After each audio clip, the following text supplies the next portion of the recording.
God's not afraid of your questions. Right. But you shouldn't be questioning his character. And there's really only one thing that Job messed up on that's recorded, Sure. for the whole book. And he even repented at the end. Job 42, I think it's verse 6. He does that. And God still holds him to high honor, really.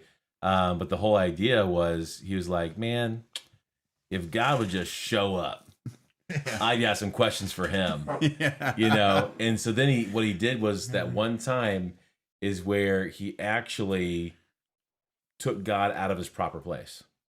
He put himself above at this point. I'm going to question you. Yeah, he had a little bit of a self-righteousness thing going on. Yeah. And I really didn't do anything wrong. The lesson God was teaching him through this whole trial, which that really comes down to some of the answer to why do we go through these hard times, is God has things for us to learn.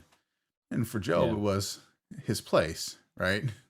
And it's actually one of my favorite stories. God, I got some question for you. And then God shows up. So I got some questions for you. And Job goes, I'm going to shut up now. Wait, why don't you stand up? Yeah, basically God's like, why don't you stand up and face me like a man? And Job kind of shuts up real quick, right? Realizes his place. Yeah. But so that was the lesson. God did not allow Job to go through all this stuff and then not teach him something either. Right.